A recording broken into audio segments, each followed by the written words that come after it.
Hey guys, welcome back to the second lecture in this 363 coronavirus series. And last time we were investigating again those two sets of languages, P and NP. These are two sets of languages, or you can think of them as two classes of problems. And what we were able to do last time was using polynomial time reductions, take a look at a couple problems in NP, specifically vertex cover, independent set, and click, and determine the ordering on the difficulty of those problems. And what we found was, okay, independent set, it's at least as hard to solve as vertex cover. Click is at least as hard to solve as independent set, and vertex cover is at least as hard to solve as click is. And what you find is, okay, well, they're all equivalently difficult. Okay, so that's one measure of the difficulty of some of these problems, specifically in NP. But I'm going to pose a question to you. If we look at all the problems in NP, and we do have an ordering of these problems, what is the absolute hardest problem to solve that's in NP? Well, before we deal with that, let's take it to more of a philosophical place here and think about just the world in general. What's the hardest problem to solve in the world right now? What's the hardest problem facing humanity at this moment in time? Well, there's some typical candidates that you might come up with. The typical first year nonsense. Oh, we got world peace. Achieving world peace, that's a pretty hard problem to solve. On the technical side of things, you might say, yeah, well, that's a human problem. I'm interested in the scientific problems. What about something like landing on Mars, getting to Mars, or living on Mars? And Mars is probably capitalized, but whatever. So we have, social, we have a technological one, maybe a 363S style question here. What's the hardest problem to solve in the world? Well, maybe determining the hardest problem to solve in the world is the hardest problem to solve in the world. A little bit of self-reference there.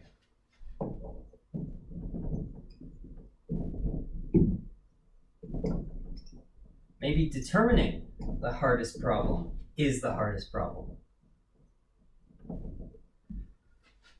Okay, well, those are problems facing humanity, facing our general population. What about you specifically? What are some of the problems that you face in your life? Maybe day to day or maybe on a long-term scale? Well,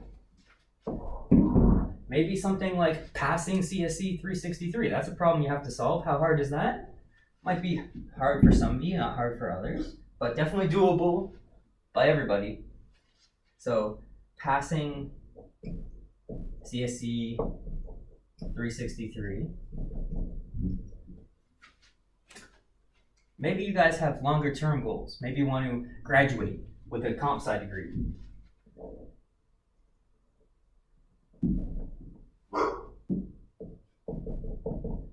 With a comp sci degree. Maybe you guys, you're not too into computer science. Maybe you want to graduate with an arts degree. Maybe you're just taking this course for fun. You're not actually in the computer science program. You just want to figure out about Turing machines. You're actually here to do general arts. Okay, sure. That's academic goals. What are some other goals you might have? Well, you want to get rich. That's a problem. You're not rich right now.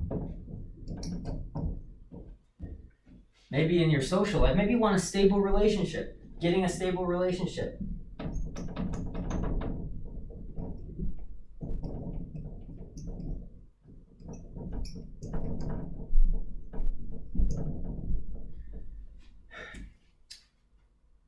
And the majority of you are comp sci students, so let's be real with ourselves. That might be a pretty hard problem too, right? Just getting a relationship. You again. Oh, good boy. The students seem to like you, bud. So another hard problem would be getting my dog to comprehend this lecture. That would be another hard problem to solve. Hey, buddy? Or maybe keeping you clean? Look at your muddy paws. Go back upstairs. Okay. So getting a stable relationship, getting a relationship, those are all hard problems. But I mean, what makes it one problem harder than another? I'm going to give you two problems, two topical problems here. Curing the virus.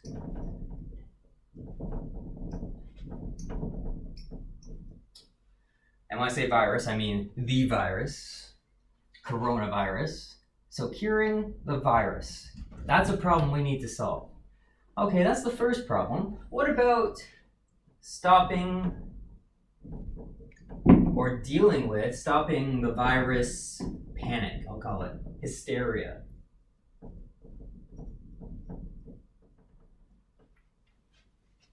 Those are two different problems, right?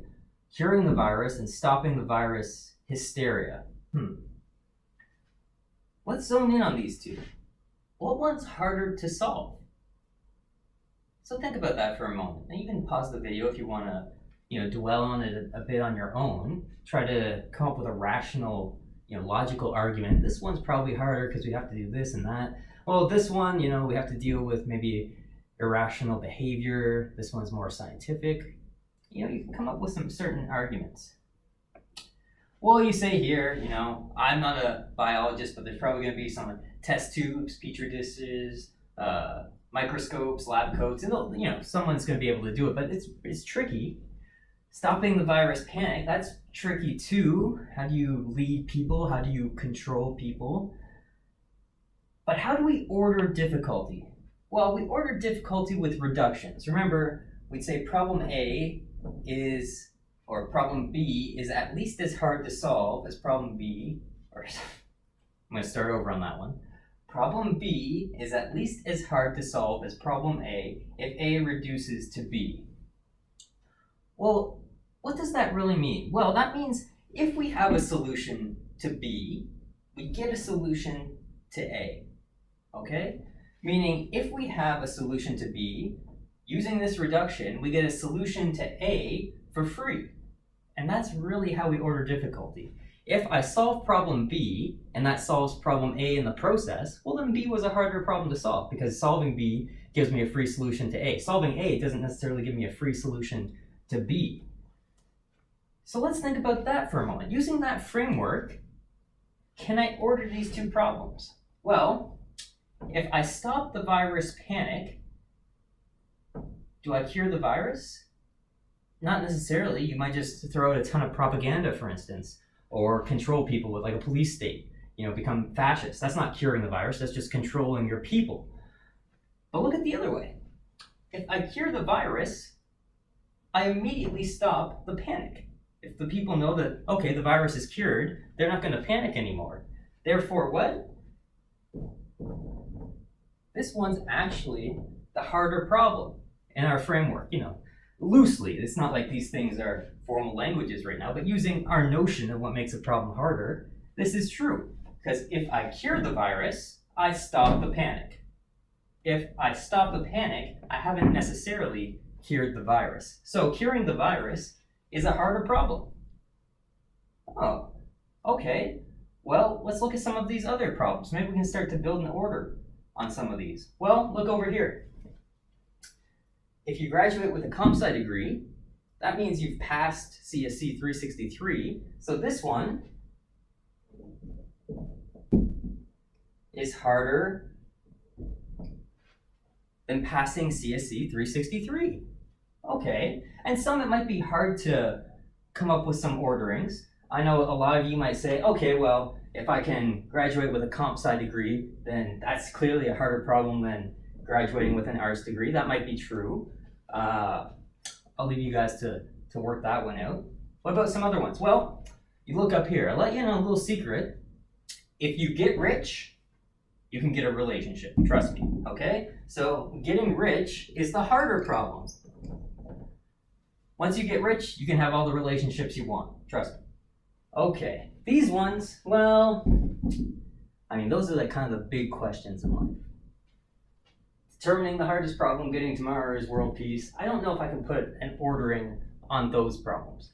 But you get the idea, this way that we think. If I can solve this one, I get a solution for this one. Therefore, that's the harder problem. Okay, so that's fun to think about. You know, what problems can I come up with if I solve this problem? Does that give me a free solution to this problem over here? And it's you know, a fun thought exercise. But what am I getting at? Well, instead of thinking about the hardest problems to solve in the world, what about the hardest problem to solve in NP? Well, what would have to be true? Well, if I say A is the hardest problem in NP, what has to be true about A? Well, I'll say, first of all, it has to be true. If A is the hardest problem in NP, it definitely has to be true that A is in NP. So A is an element of NP. Okay, and if A is the hardest problem to solve in NP, that means if we solve A, we get a free solution to all the other problems in NP. Okay, well, if I solve A, I get a free solution to all the other problems in NP, then that means all the other problems in NP reduce to A. Let's write that down. For all B that are in NP, so for all other languages in NP, we'd say B reduces to A. And that would definitely be true if A is the hardest problem in NP. Oh, okay. But we have to be a little bit careful. I've been saying, what is the hardest problem in NP? I need to be a little bit careful about that. Instead of the hardest problem, I might think of it as what is a hardest problem in NP. Maybe there's multiple hardest problems. Just as an example here, imagine just for a moment, remember vertex, cover, click, and independent set, we saw that they're all on the same level of difficulty. What if we showed that those three problems are all the hardest problems to solve in NP? Meaning, if we solve any of those problems, we immediately get solutions for everything else. Well, that means all three of those problems are the hardest problem to solve in NP. And there is no longer a single problem that's the hardest problem to solve, but a set of problems that are the hardest problem to solve. Well, we're not sure yet if it's a single problem or a set of problems, but I'm going to call these potential set of problems that are the hardest problems to solve in NP the NP complete problems. Okay, and I'm going to just rewrite this. A is the hardest problem in NP.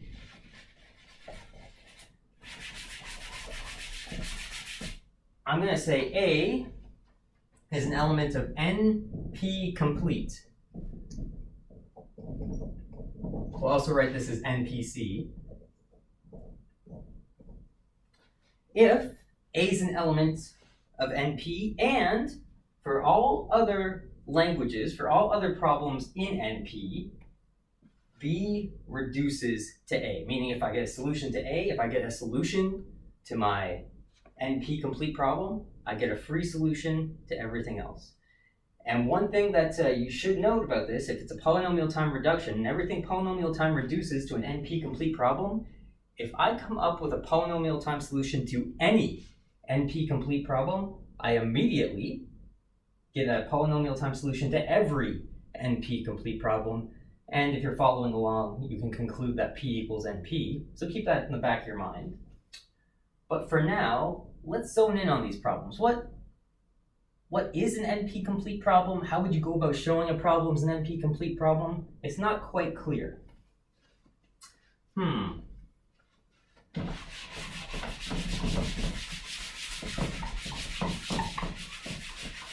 Well, it's going to be very similar to over here. How to show A is an element of the NP complete problems. Well, first thing, show A is an element of NP. That's the first thing you have to show. If A is an NP complete problem, it has to be an NP. We also have to show then that if A is NP complete, every other problem, every other language in NP reduces to A. So how do you do that? Well, do you go to the first problem in NP that you know about, try and see if that reduces to A, go to the second one, reduce that, third one, reduce that? No, because there's an infinite number and that's just not efficient to begin with. But think about this. What if we have another language, C, and I'm gonna assume it is NP complete.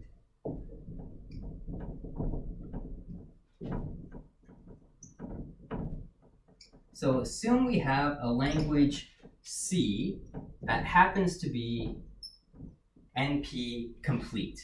That means if I have my set, this is NP, and C is some language here, I can take all my other languages, I'll call it, A1, A2, A3, AN. Well, if C happens to be NP complete, and I know all these other languages are in NP, I know A1 reduces to C. I know A2 reduces to C. So, I'll do my best here.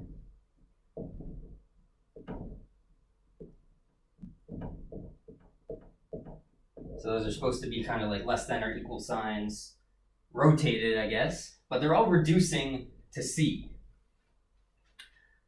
Well, here's the trick. If everything reduces to C, and I show that C reduces to another language, well, by the transitive property of these polynomial time reductions, that means every other language in NP reduces to that language. Meaning, if I have a language C that's an element of NP complete, I show C reduces to A. And if I can show that, then we're in business. Okay, so the first thing I need to show, A is an element of NP. Number two, I take some other NP complete problem and I reduce that NP complete problem to my new problem A. Once I've done that, I've shown that A is NP complete. Now you might be thinking, well, I guess that makes sense, but what problem might there be? Well, that makes sense if we have a set of NP complete problems ready to go. Maybe we happen to know that knapsack problem, subset sum, traveling salesman, maybe these things are NP complete. Maybe we just take them to be NP complete, and we can show these things. We can show, okay, traveling salesman's NP complete. Let's show that the Hamiltonian cycle problem is then NP complete. And that's all well and good, but what if we didn't know that traveling salesman was NP complete? And what if we didn't know any other problem was NP complete? This works assuming I know something else is NP complete. How do I show the first language is NP complete? That's tricky. And that's a big problem.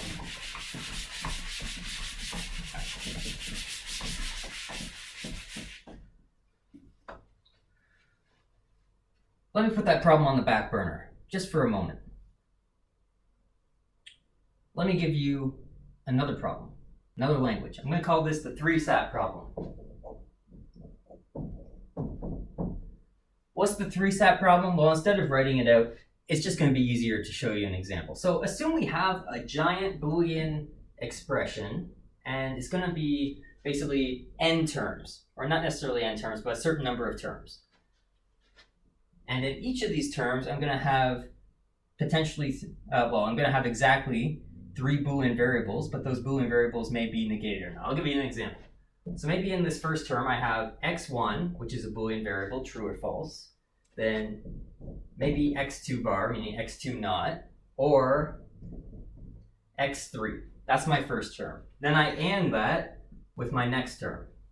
Maybe this next term is not x1, or not x2, or x4. All right, that's my second term. And I keep going. I keep getting as many terms as I want, and I'm going to have n Boolean variables available to me. Okay, maybe the last term looks something like this. Not x1 or not x 101 or x 555. Huh. Okay, so that's what the Boolean formula looks like. What's the question? Is this satisfiable?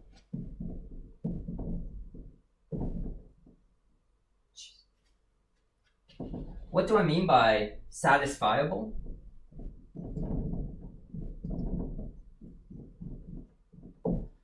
Well, I mean, does there exist an instantiation of these Boolean variables? And by instantiation of these Boolean variables, I say, okay, let x1 equal true. Let x2 equal false. Let x3 equal false. That might be an instantiation of these Boolean variables. Does there exist, an instantiation, a configuration of these Boolean variables such that this entire thing evaluates to true?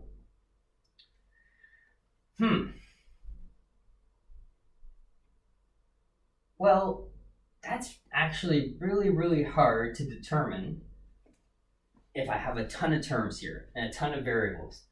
And what would be the brute force approach? Well, brute force would be, I have my first Boolean variable, it can be true or false, second one can be true or false, third one can be true or false, and if I have n of them, it's going to take at least 2 to the n time to brute force it. That's the brute force. So brute force isn't polynomial, it's exponential.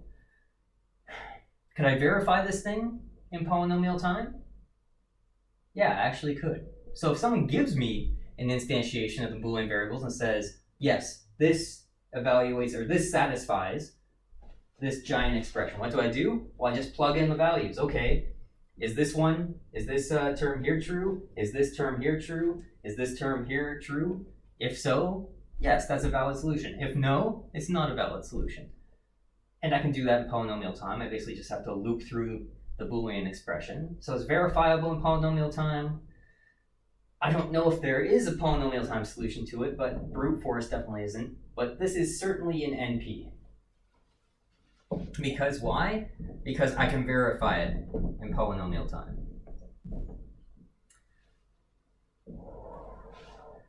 So that's the 3-sat problem. It's actually a hard problem to solve. Why am I showing you the 3-sat problem? Well, remember over here, we're trying to prove what problems are NP complete. Well, we can do that if we know any other NP complete problem. We can use that as like basically a building block and say, okay, well, if we know C is NP complete, then we can show that A is NP complete, therefore B is NP complete, and so on and so forth. But we need a language to start us off. Well, there's something called Cook's theorem.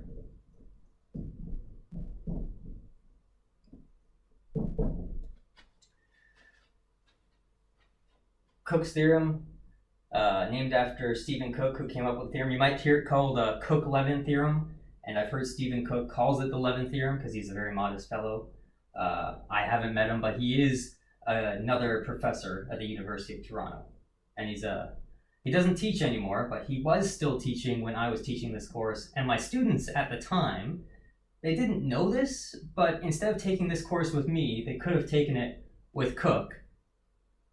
And I mean, I didn't want to tell them at the first lecture, like, what the hell are you doing here? But yeah, they should have taken it with him. But that's life. Anyways, what does Cook's theorem say? Well, it says, and I'm paraphrasing him, 3-sat